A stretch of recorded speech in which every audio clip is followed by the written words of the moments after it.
Have you ever realized that the people you spent your whole life protecting had already learned how to live without you? I have, and I can tell you something no father ever wants to admit. Growing older isn't what breaks a man's heart. Cool. Neither is waking up with aching bones or watching his hair turn gray. The hardest part is discovering that your own children have stopped looking at you the way they once did. One day, you're the man they run toward. The next, you're simply someone they tolerate. I didn't notice it happening all at once. No family ever falls apart overnight. It happens quietly. One ignored phone call, one forgotten birthday, one dinner when nobody asks how you're doing, then another, and another, until one morning you wake up inside a house that no longer feels like home. Looking back now, I can see the warning signs were everywhere. I just kept convincing myself things would get better, because that's what fathers do. We excuse the people we love. We tell ourselves they're busy, they're stressed, they're building their own lives. We never admit they're leaving us behind. My name is Daniel. I'm 74 years old. For more than 40 years, I believed the greatest measure of a father was sacrifice. So I sacrificed everything. I worked weekends while my friends went fishing. I postponed retirement so my son could finish college without debt. I emptied my savings more than once because my children had dreams I wanted to protect. Every overtime shift, every missed vacation, every birthday I celebrated after midnight felt worth it. Back then, I thought love worked like an investment. You give everything today, life gives it back tomorrow. I couldn't have been more wrong, because the day finally came when I needed my family for the first time in my life. They looked at me like I was asking for too much, except there was one person who never stopped watching. My daughter. She never argued with her brother. She never defended me in front of anyone. She simply stayed quiet, too quiet. At the time, I mistook her silence for weakness. I had no idea she was carrying a secret that would eventually tear apart every lie my family had been living, a secret she had protected for nearly 3 years. She begged herself never to tell me, because the moment I discovered the truth, there would be no putting our family back together, and everything began. On an ordinary Saturday afternoon, when a single phone call reminded me exactly where I stood in my own home. The phone rang just after breakfast. It wasn't loud, just an ordinary ringtone echoing through the quiet kitchen. But in my house, that sound had the power to change everything. My wife, Margaret, looked up from her coffee before the second ring. The moment she saw the caller's name, her entire face transformed. It was as if someone had switched on a light inside her. The tired expression disappeared. Her eyes sparkled. A smile spread across her face. The kind of smile I couldn't remember seeing directed at me in years. "Jason," she answered excitedly. "I've been waiting for your call."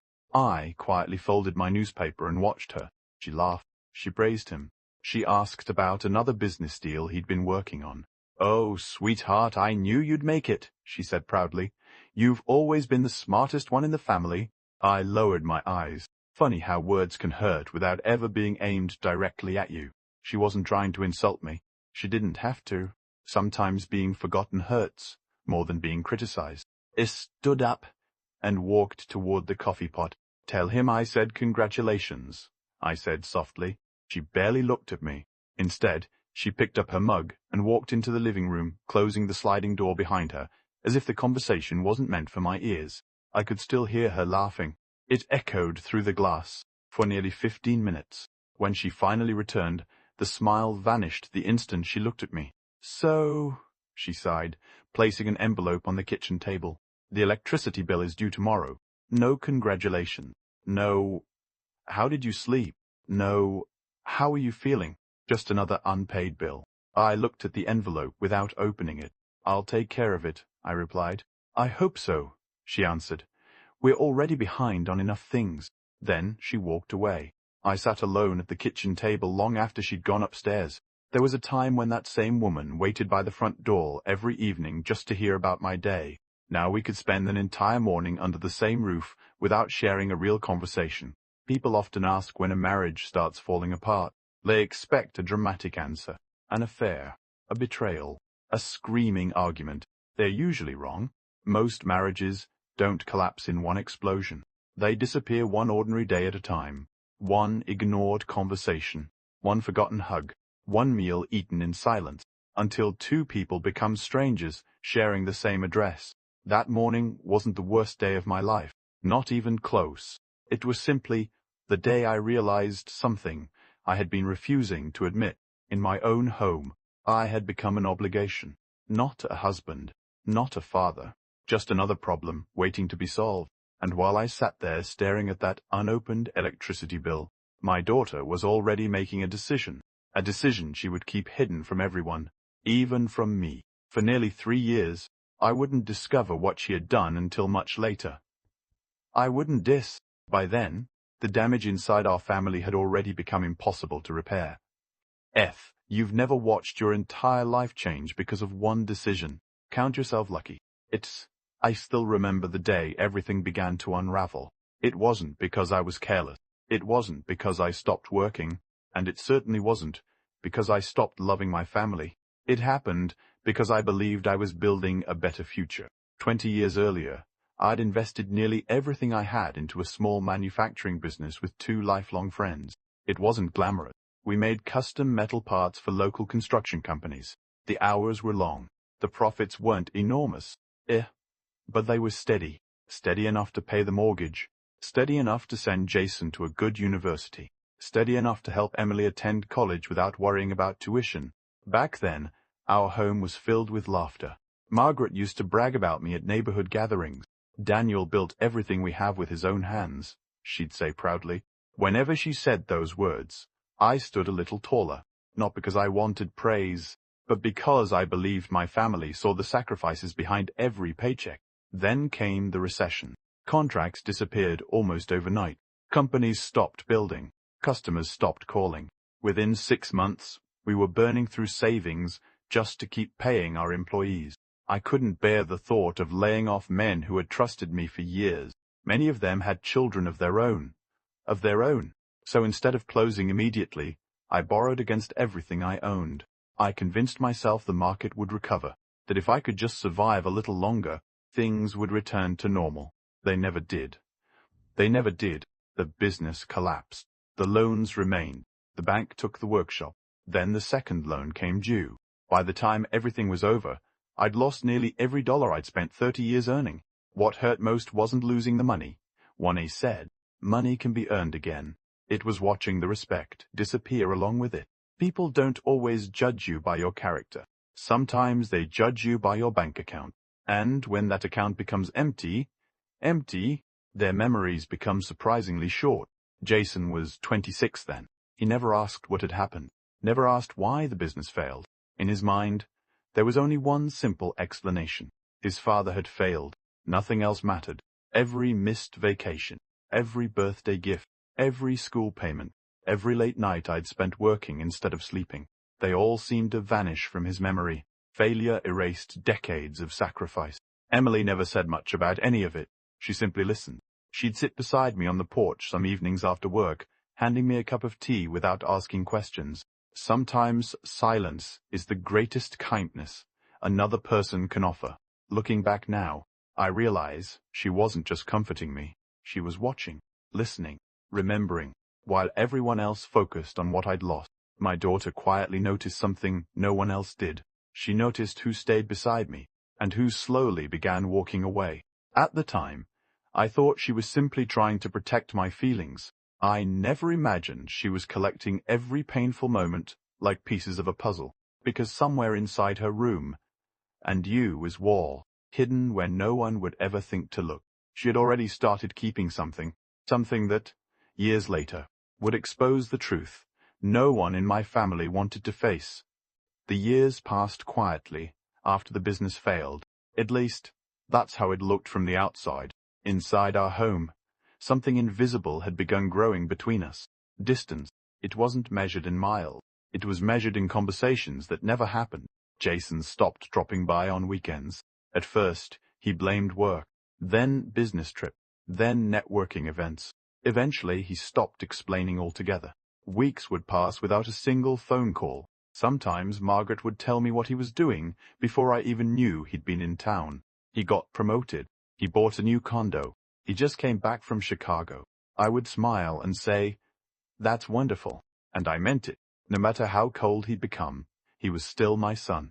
A father's heart doesn't stop loving simply because it stops being loved back. Emily was different. She called every few days, even if only for 5 minutes. Sometimes she'd ask if I needed groceries. Sometimes she'd bring homemade soup after work. Other times she'd sit in the living room, quietly reading while I watched old baseball games. She never tried to fill the silence. She simply refused to let me face it alone. I often wondered how two children raised under the same roof could become such different adults. One measured success by what people owned. The other measured it by who needed help. Then came the autumn that changed everything.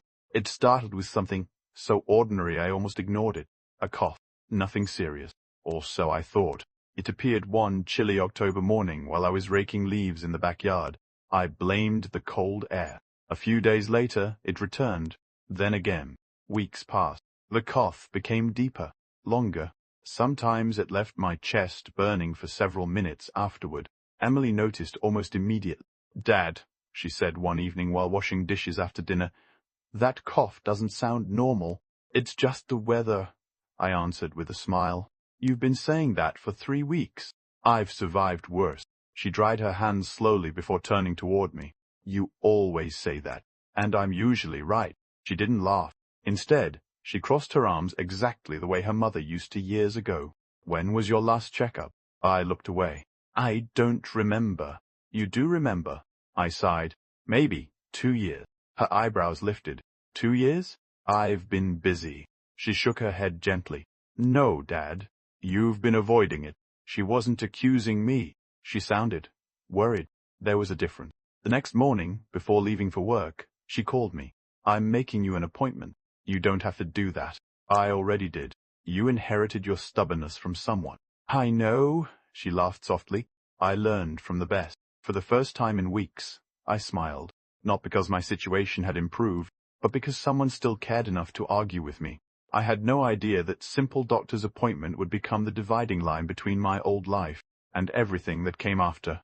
Because less than a week later, I would walk into a small examination room, expecting nothing more than medicine for a stubborn cough. Instead, I would hear 7 words that would change my life forever. "We found something on your scan, Daniel." There are moments in life that divide everything into 2 chapters, before and after. The doctor's office became that dividing line for me. I sat across from Dr. Harrison while he quietly studied the folder in front of him. He wasn't rushing. He wasn't avoiding my eyes. That frightened me more than anything. Doctors who have good news usually smile before they speak. He didn't. Finally, he folded his hands together. "To her things interesting. Daniel," he said gently, "the scan showed a mass on your left lung." The room became strangely quiet. I heard the ticking clock on the wall, the humming of the air conditioner. Even my own breathing sounded louder than usual. "A mass?" I asked. He nodded. "It doesn't automatically mean the worst. But those words are supposed to comfort people.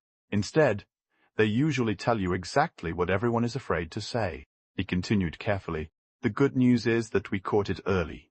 From everything we've seen so far, surgery gives you an excellent chance of making a full recovery." I should have felt relieved. Instead, my mind stopped listening after one word. Surgery.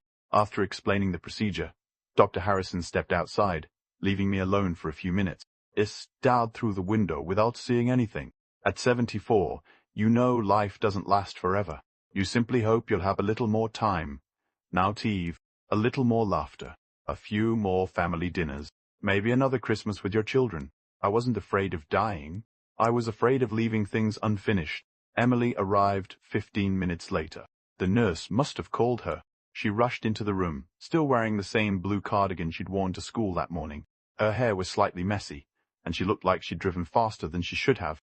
"Dad." That was all she managed to say before wrapping her arms around me. I hugged her back.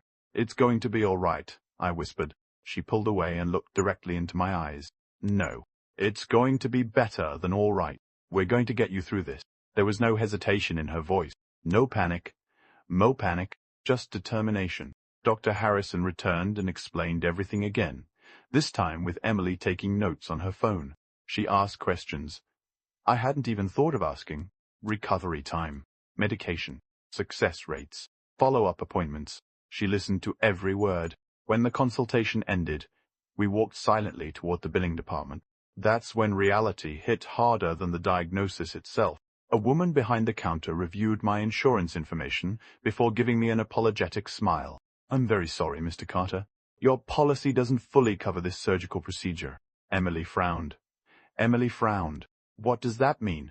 The woman hesitated before sliding a printed estimate across the desk. "The hospital requires a deposit before we can schedule the operation." I looked down at the paper. $3,500. For a moment, I thought it had to be a mistake. $3,500. Years ago, I could have written that check without thinking twice. Now, it might as well have been $3 million. The woman quietly explained payment options, but her voice faded into the background. All I could think about was one painful truth. My savings were gone. My credit had never fully recovered after the business failed, and for the first time in my entire life, I had no idea how I was going to save my own life. As we walked toward the parking lot, Emily reached over and squeezed my hand. She didn't know it yet, but before this week was over, I was going to do something I had promised myself I would never do again. I was going to ask my own son for help. I sat in my truck outside the hospital for almost an hour. The engine was off. The windows were cracked open just enough to let in the cool afternoon breeze. People walked past carrying flowers, balloons, and coffee cups. Some were smiling. Some were crying. Everyone seemed to have somewhere to be. Just sat there staring at the estimate lying on the passenger seat. $3,500. It wasn't just a number anymore. It had become the price of time. The price of another chance to watch the seasons change. The price of seeing my daughter smile again. I told myself I wouldn't call Jason, not because I didn't need the money, because I needed my dignity. For years, I'd promised myself I would never become a burden to my children. Parents spend their entire lives helping their kids stand on their own feet. We never imagine the day we'll struggle to stand on ours. For 2 days, I kept silent. I tried every possibility I could think of. I called the bank. No loan. I contacted an old friend. He had recently retired and was barely managing his own expenses. I even looked around my garage, wondering if there was anything valuable left to sell. There wasn't. On the third evening, I finally accepted what I had been avoiding. If I wanted the surgery, I had to call my son. My hands trembled as I scrolled through my contacts. His name still appeared exactly the way it had for years. His name told Jason Nauer. Emily had added the little heart beside his name long ago when she borrowed my phone. I'd never removed it. Looking at it now felt strangely painful. I pressed the call button. It rang 4 times before he answered. "Dad?" His voice sounded distracted. In the background I heard music, people laughing, the clinking of glasses. "Hi, Sam. Can I make this quick?" he asked. "I'm at a dinner with some clients." "Sure. I won't take long." There was a brief silence before I continued. "I've been diagnosed with a lung condition." His laughter stopped. For one hopeful second, I thought he was concerned. "I need surgery." Another pause. "I see. The insurance won't cover everything. I have to pay a deposit before they'll schedule it." I swallowed hard. "It's $3,500. The words felt heavier than I'd imagined. "I hate asking you this, but if you could lend me the money, I'll pay every cent back." Silence. Not the kind of silence filled with emotion. The kind filled with calculation. Finally he sighed. "Dad, I've worked really hard to build my life." "I know. And every time I feel like I'm getting ahead, something from the past pulls me backward." I frowned. "What do you mean?" "The business. The debts. The years we struggled. You made choices, Dad. I shouldn't have to keep paying for them." His words landed harder than the diagnosis ever had. Had Portser. "This isn't about the business," I whispered. "It's about my health. I understand that, but I'm not your emergency fund." Another voice called his name in the background. He covered the phone for a second before speaking again. "I have people waiting. I really have to go. Jason, you'll figure something out. You always do." The line went dead. I kept holding the phone against my ear long after the call ended, not because I expected him to come back, because I couldn't accept that the little boy who once refused to sleep unless I read him bedtime stories had just treated his father like an inconvenience. I thought the conversation couldn't hurt any more than it already had. I was wrong. because I still hadn't spoken to my wife, and what she said next would leave a wound far deeper than the one growing inside my lungs. I didn't call Emily right away. After Jason hung up, I drove home instead, not because I wanted to, because I needed a little time to collect what was left of my pride. There's something humiliating about asking your own child for help, and realizing they see your pain as an interruption. By the time I pulled into the driveway, the sun had already begun to set. Margaret's car was parked outside.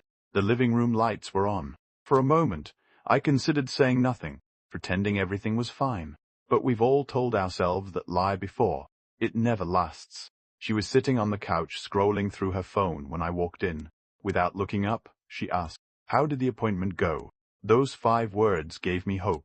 Maybe I had judged her too harshly. Maybe she still cared. I sat down across from her and quietly explained everything.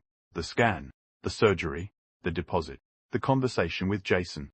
I didn't exaggerate a single detail. When I finished, the room fell silent. Margaret slowly placed her phone on the coffee table. For a second, I thought she was about to reach for my hand. Instead, she leaned back and sighed. "So you actually asked him for money?" Her question caught me off guard. "Yeah, you shouldn't have done that. I didn't have another choice." "You always say that." Her voice wasn't angry. It was tired. It was tired, almost irritated. "Jason has worked incredibly hard to build the life he has. I know he has. So why make him feel responsible for fixing this?" I stared at her. "Margaret, I'm your husband. I wasn't asking for a vacation. I was asking for surgery." She looked away toward the window. I just don't think it's fair to put that kind of pressure on him." "Fair. Mum." That word echoed inside my head. For 42 years, I'd worked overtime, skipped holidays, missed birthdays, taken second job, sold my truck, cancelled retirement plans. Was that pressure, or was that simply what fathers were expected to do? Stood up slowly. "I thought families helped each other." "They do," she answered quietly, "but children shouldn't have to carry their parents forever." I almost smiled, not because it was funny, because I suddenly realized something heartbreaking. She truly believed that was what had happened. Somewhere along the years, the story had changed. In her mind, I wasn't the man who had spent decades carrying the family. I had become the man they were forced to carry. Memory is a strange thing. Sometimes it doesn't disappear. It rewrites itself. I walked upstairs without saying another word. That night, I barely slept. Around 8 the next morning, my phone rang. Emily, good morning, Dad." She immediately paused. "You've been crying." I forced a laugh. I've just got allergies." "No, you've got something you're not telling me." There was no escaping her. There never had been. An hour later, we were sitting together in a small neighborhood cafe. I hadn't planned to tell her anything. I wanted one child to keep believing her father was still strong. But daughters have a way of seeing through the lies fathers tell to protect them. She reached across the table, gently placed her hand over mine, and whispered, "Dad, please stop trying to protect me. Tell me what happened." So, for the second time that week, I began telling my story. What I didn't know was that before I finished speaking, my daughter would make a decision that would change every life in our family, and she would make it without asking anyone for permission. Emily didn't interrupt me once. She simply listened. Sometimes, the people who love you the most don't search for the perfect words. They just make sure you never have to carry your pain alone. Alone. The little cafe around us buzzed with ordinary life. Plates clinked together. Coffee machines hissed behind the counter. A young couple laughed over breakfast only a few tables away. It was strange. The whole world seemed to be moving forward, while mine had come to a complete stop. When I finally finished telling her everything, Emily looked down at the untouched cup of coffee in front of her. She wrapped both hands around it, but never took a sip. "So," she whispered, "Jason really said no." I nodded, and Mom agreed with him. I couldn't bring myself to repeat Margaret's words. Emily didn't ask me to. The silence between us already said enough. After a long moment, she reached into her handbag and pulled out a plain white envelope. She slid it across the table toward me. "What's this?" I asked. "Open it." Inside was a thick stack of cash. I counted it twice before looking back up.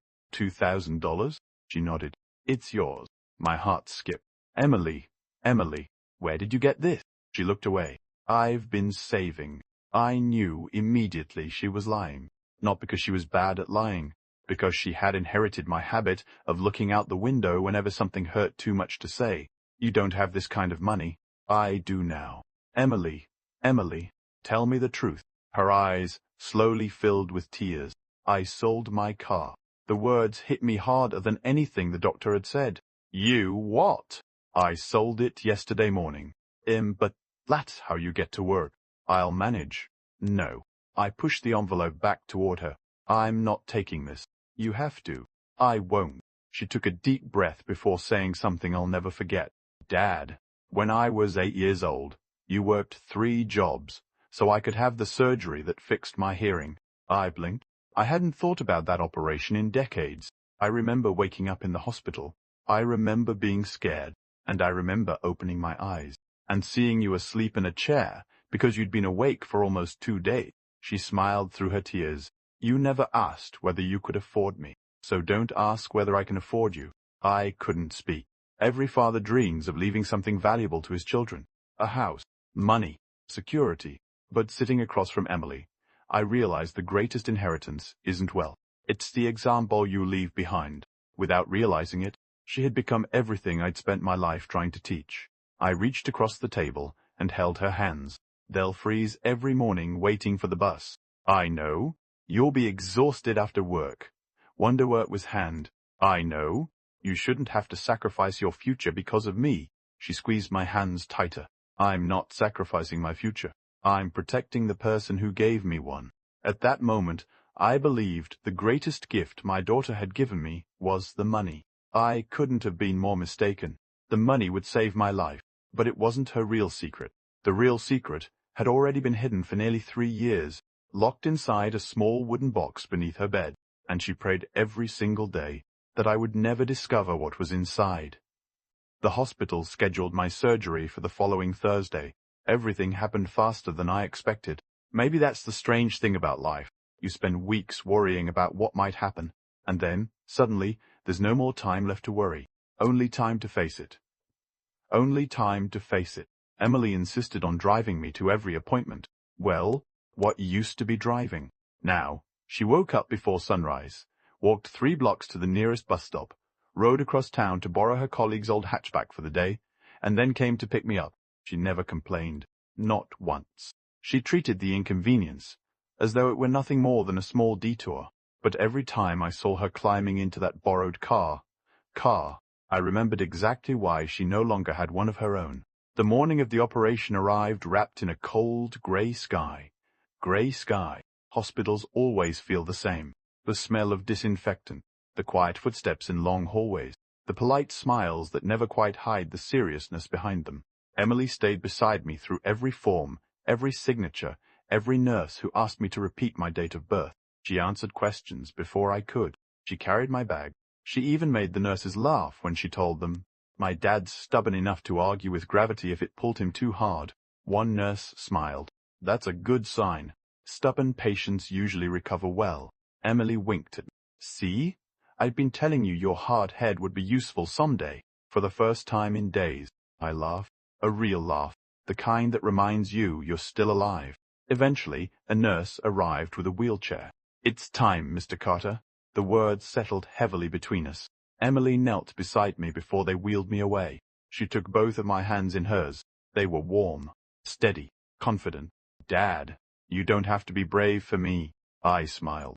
I wasn't planning to. She laughed softly, but tears had already filled her eyes. Promise me something.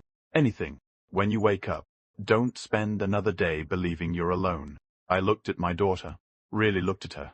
The little girl who used to hide behind my legs on her first day of school was now the strongest person in the room. I promise. She leaned forward and kissed my forehead. I'll be waiting. Those were the last words I heard before the operating room doors closed behind me. When I opened my eyes again, everything felt heavy. My chest burned. Every breath reminded me that someone had been inside my body only hours earlier. The ceiling above me looked blurry. Then slowly, Emily's face came into focus. She looked exhausted. Her hair was untidy. Dark circles rested beneath her eyes. She must have been sitting there for hours. The moment she realized I was awake, the biggest smile spread across her face. "You scared me," she whispered. "I thought stubborn people recovered faster." I managed a weak smile. Guess I wanted to prove the nurse wrong. A few minutes later, Dr. Harrison entered the room. He reviewed my chart before looking directly at me. "The surgery went exactly as we'd hoped. We removed everything we needed to. The prognosis is very encouraging." I closed my eyes in relief. For the first time in weeks, I believed I might actually have a future. I had no idea that my greatest battle was no longer against illness, because, while I lay recovering in that hospital bed, a certified letter was already making its way toward my daughter's apartment. A letter addressed to me, one that would uncover a truth buried years ago, and bring my daughter's carefully hidden secret one step closer to the light. Recovery teaches you something most people never think about. Healing isn't just about stitches closing or pain fading away. It's about learning who shows up when you can no longer pretend you're strong. For the next 2 weeks, I stayed in Emily's small apartment. She refused to let me return home too soon. "The doctor said you need someone with you," she'd remind me every morning. "I'm fine," I'd argue. She would smile. "I know. That's exactly what worries me." Her apartment wasn't much bigger than the first house Margaret and I rented after we got married. 1 bedroom, a tiny kitchen, a worn-out sofa that unfolded into the bed where I slept. The air conditioner rattled every few minutes like it was about to give up. Yet somehow, it felt warmer than the home I'd lived in for more than 40 years. Every morning before sunrise, Emily quietly got ready for work. I'd hear her moving through the apartment, trying not to wake me. But fathers never really stopped noticing their children. I heard everything. The kettle boiling, the front door opening, the soft click of her shoes as she hurried toward the bus stop. One morning I looked through the window just in time to see her standing alone beneath a faded streetlight. The city bus arrived several minutes later. She climbed aboard without hesitation. My chest tightened. Every single ride reminded me of what she'd given up for me. She never mentioned the car, never complained, never hinted that I owed her anything. That silence weighed heavier than any debt. One Tuesday afternoon, while Emily was teaching at school, someone knocked on the apartment door. Not once, twice. Firm, patient. When I opened it, the mail carrier smiled politely. "Certified delivery for Daniel Carter," which is pot crowns. I signed the electronic pad and thanked him. There were 2 envelopes. The first carried the logo of an old law firm whose name I hadn't seen in years. The second had no company logo at all. Just my name, written by hand. The handwriting looked strangely familiar. I frowned. For several seconds, I couldn't remember why. Then it hit me. It looked exactly like Emily's, only older, more careful, as though it had been written years before. A strange feeling settled over me. Why would my daughter mail me a letter instead of simply handing it to me? I turned the envelope over. It was sealed with clear tape that had yellowed with age. This wasn't new. Someone had kept it safe for a very long time. Suddenly, I remembered something I'd noticed months earlier. Once, while helping Emily move a bookshelf, I'd seen her quickly slide a small wooden box beneath her bed. The moment she noticed me looking, she'd closed the bedroom door. I never asked about it. Everyone deserves a little privacy. Now, for reasons I couldn't explain, that forgotten wooden box came rushing back into my mind. My heartbeat quickened. I carefully opened the envelope. Inside was a folded letter. Across the top, in neat handwriting, were words that made my hands begin to shake. "Dad, if you're reading this, it means I couldn't keep my promise anymore." I stared at that first sentence. I weed over and over and over. Promise? What promise? And more importantly, what had my daughter been hiding from me for nearly 3 years? I took a slow breath, unfolded the next page, and prepared to read the truth that would change everything I believed about my family forever. My hands trembled as I unfolded the letter. For several seconds, I couldn't bring myself to read beyond the first sentence. "Dad, if you're reading this, it means I couldn't keep my promise anymore." Promise. The words echoed inside my head. Emily had never made promises lightly. When she was little, she'd once promised to water a dying sunflower every day while I was away on a work trip. By the time I returned, the flower was blooming again. That was who she had always been. If she gave her word, She carried it until the end. I took a slow breath and continued reading. Dad, if this letter is in your hands, it means you finally started asking questions. I prayed you would never have to ask. First, I need you to know something. None of this is your fault. The words blurred as tears filled my eyes. I blinked and kept reading. 3 years ago, I accidentally overheard a conversation that changed the way I looked at our family forever. I wasn't supposed to hear it. Mom and Jason didn't know I was upstairs. A chill ran through my body. I could almost hear Emily's voice speaking those words. Not accusing, not angry, just heartbroken. The next paragraph was harder to read. They weren't talking about money. They were talking about you. I felt my stomach tighten. Jason said you had become an embarrassment. He said every time someone asked about his father, he changed the subject because he didn't want people knowing you had lost everything. My fingers tightened around the paper. It hurt, not because I couldn't believe it, because somewhere deep inside, I already had. Then came the sentence that stole the air from my lungs. Mom didn't defend you. She agreed. I closed my eyes. For 42 years, I had shared a home with Margaret. I'd convinced myself she was simply tired, disappointed, frustrated by life. But reading those words, I realized something far more painful. She hadn't stopped believing in my future. She had stopped believing in me. I forced myself to continue. I wanted to run downstairs and tell them they were wrong. I wanted to scream that the man they were talking about wasn't the father who raised me, but I couldn't, because I knew they would only deny it later. And pulse, I turned the page. Attached to it was a small photograph. It showed the wooden box I'd remembered seeing beneath Emily's bed. Below the picture, she'd written, "Everything is inside. Every conversation I accidentally heard. Every cruel text message Mom forwarded to Jason without realizing I could see them. Every voicemail. Every birthday they forgot. Every hospital visit they skipped. Every time you smiled and pretended it didn't hurt." Oh! I stared at the list in disbelief. For 3 years, my daughter hadn't been collecting evidence to punish anyone. She'd been collecting memories, because she knew one day I would blame myself, and she wanted proof that I shouldn't. The final paragraph nearly broke me. Dad, you spent your whole life protecting us. Someone had to protect you, too. I lowered the letter into my lap. For the first time since my business collapsed, I cried without trying to hide it, not because my heart had finally broken, but because I had just discovered that while I believed everyone had abandoned me, one person had been quietly carrying my pain all along. And at that very moment, the sound of a key turning in the apartment door told me Emily had just come home. She had no idea. I now knew the secret she'd sacrificed 3 years to protect. The apartment door opened softly. Emily stepped inside, balancing her worn leather handbag on one shoulder and a grocery bag in the other. She smiled the moment she saw me. "You're awake." Then her eyes dropped to the letter resting in my hands. The smile disappeared. The color drained from her face. For several long seconds, neither of us spoke. I can explain," she whispered. "Italid by..." Slowly stood, my chest still sore from surgery. "You don't have to." Her eyes filled with tears. "I never wanted you to find it." "I know." She set the groceries on the kitchen counter without taking her eyes off me. "I wasn't trying to spy on anyone, Dad. I believe you. I just couldn't throw any of it away." Her voice broke. "Every time they treated you like you didn't matter, I kept thinking one day you'd stop believing them." She wiped away a tear before it reached her cheek. "I couldn't let that happen, so I saved everything.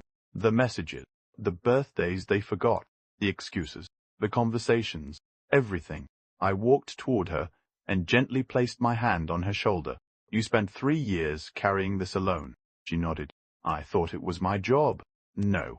My job was to protect you." She looked down at the floor. "And who was protecting you?" That question shattered whatever strength I had left. I pulled her into my arms. For the first time since she was a little girl, my daughter cried against my shoulder, and so did I. 2 weeks later, after my doctor cleared me to return home, I drove back to the house I had shared with Margaret for more than 4 decades. She was waiting in the living room. Jason sat beside her. Neither of them smiled. Neither of them asked how I was feeling. Jason spoke first. "We heard you're staying with Emily." "I am." Margaret folded her arms. "We think it's time you came home." Home. Home. The word sounded strangely unfamiliar. I quietly reached into my bag and placed the wooden box on the coffee table. Neither of them recognized it. Jason frowned. "What's that?" I opened the lid. Inside were neatly organized notebooks, printed text messages, birthday cards with no signatures, hospital appointment reminders Emily had attended alone, and copies of every conversation she had quietly preserved over 3 years. Margaret's expression changed immediately. "Daniel, I can explain." "You don't need to," I answered calmly. "I've already read everything." Jason reached toward the box. I closed the lid before he could touch it. "You don't deserve to rewrite these memories." Silence filled the room, the kind of silence that finally forces people to hear themselves. I spent years believing I had failed this family. I looked at both of them. I was wrong. I failed at only one thing. I kept making excuses for people who had already stopped loving me the way family should. Margaret began crying. Jason lowered his head. "I'm sorry, Dad." The words finally came. Years too late. I looked at my son for a long moment. "I forgive you." His eyes lifted with hope. But forgiveness doesn't erase consequences. Hope disappeared again. "I spent my whole life trying to earn your love. I don't need to anymore." I picked up the wooden box. "The only person who never asked me to earn hers was your sister." I turned toward the front door. Behind me, Margaret called my name one last time. I didn't stop. Some chapters aren't meant to be rewritten. They're meant to be closed. Months later, Emily and I sat together on the porch of our small new home, watching the sun disappear behind the trees. Life wasn't perfect. The scars from surgery were still there. Some family wounds never completely heal. But peace had finally found us. As I watched my daughter laugh over something completely unimportant, I realized the greatest lesson of my life had arrived far too late. Family is not defined by the people who share your last name. Family is defined by the people who stay. When leaving would have been easier, and my daughter's secret had never been revenge. It wasn't money. It wasn't evidence. Her secret was something far more powerful. For 3 long years, she had quietly protected the heart of the man who had spent his entire life protecting hers, and in the end, that love revealed the truth that every lie in our family had tried to bury. Sometimes, the strongest person in the room isn't the one who speaks the loudest. It's the one who loves quietly, until the truth finally speaks for itself.